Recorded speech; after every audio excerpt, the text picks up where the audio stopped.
Here's what nobody tells you about staying home. It's not about fear. It's not about being antisocial. It's about control. And control, real, actual control, is the rarest thing a human being can have in 2025. Think about it for a second. You don't pick your boss. You don't pick your coworkers. You sure as hell don't pick the guy chewing with his mouth open on the train next to you. But your home? That's your kingdom. That's your fortress. And if you're someone who picks a quiet Friday night at home over a loud Friday night out, without guilt, without that nagging FOMO eating at you, science says you're not missing out on anything. You're just playing a completely different game than everyone else. And it might be the smarter game. Let's break this down piece by piece. Psychologists have a specific term for this thing: environmental mastery. Fancy words for a simple truth. You feel safe when you control the space around you. Out there in the world, pure chaos.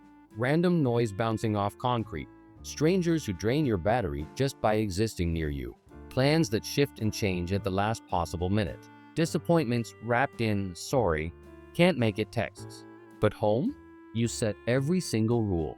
The light comes from where you want it. The sound is exactly as loud or quiet as you need. The entire vibe bends to your will. For people with high sensitivity, or what scientists call sensory processing sensitivity, this isn't some luxury. This isn't a nice to have. It's survival mode activated. Their nervous system picks up on everything. And I mean everything. The hum of the refrigerator in the kitchen. The weird tension hanging in a room after someone says the wrong thing. The fake laugh someone just forced out to fill awkward silence. So staying home isn't hiding from the world. It's self-preservation. It's protecting your peace. Now here's the part that's going to mess with your head a little. Studies actually show that people who genuinely enjoy solitude score way higher on creative problem-solving tests. They think deeper than the average person. They see patterns that others walk right past.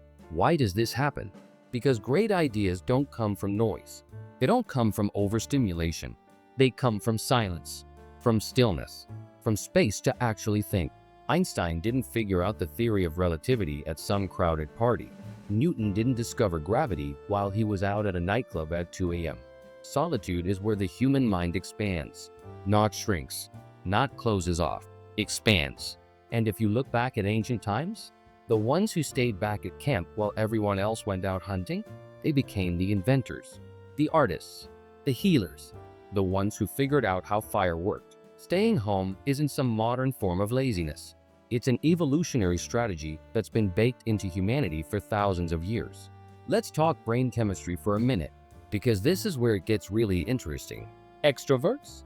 Their brains are wired to crave dopamine. That's the new thing drug running through their veins. New people to meet, new places to explore, new chaos to dive into headfirst. But people who genuinely love staying home, their brains optimize for something completely different. Serotonin. That's the all is well drug, the calm drug, the everything is okay right now drug. And serotonin doesn't come from novelty. It comes from routine, from safety, from predictability, from that same coffee mug you use every single morning. It's not boring. It's biochemically efficient. Your brain is just running a different operating system. And here's the kicker that most people don't get. Every single social interaction costs energy. Real, actual energy. Think of it like a social tax you pay every time you interact with another human. Small talk with a coworker? That's 10 energy units gone. A full party with dozens of people? 100 units minimum.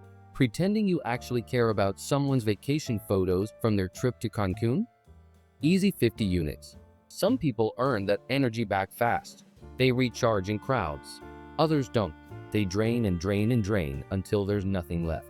If you're the second type, staying home isn't a sign of weakness. It's not you being lame. It's energy management. It's survival. And this part is absolutely critical. So listen close. There's a real difference between choosing home and hiding from life. A big difference.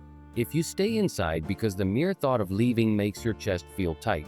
If you cancel plans at the last second because anxiety whispers in your ear.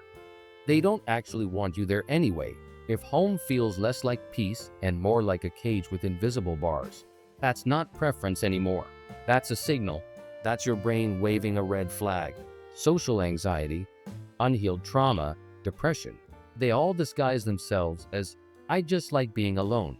They wear the same mask. So ask yourself this question: does staying home actually fill you up? Does it recharge your soul?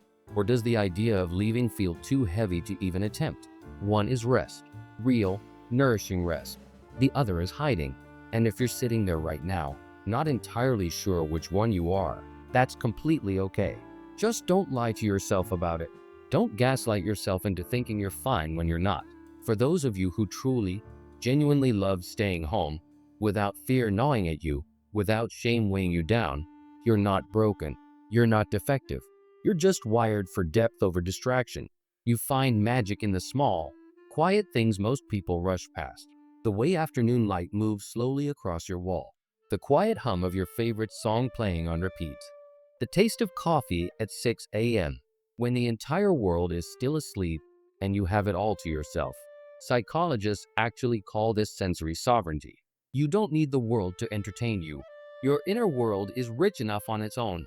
And while everyone else is out there frantically chasing dopamine hits, jumping from one thing to the next, never satisfied, always needing more, you're building something way deeper, something that lasts. A life that doesn't need an audience to validate it. A peace that doesn't need permission from anyone. So if you're someone who picks solitude without a single ounce of guilt, who feels genuinely, truly happy on a Saturday night completely alone, who would rather watch a comfort show for the 5th time than go out and make memories, you're not missing out on life. You're not falling behind. You're just playing the long game. The deeper game. The game most people don't even know exists. Hit subscribe if this resonated with you on a level you weren't expecting. And if you want more psychology that completely flips the script on what society has been telling you your whole life, the next video is going to rewire how you see yourself. I'm serious. Click it. You'll see exactly what I mean.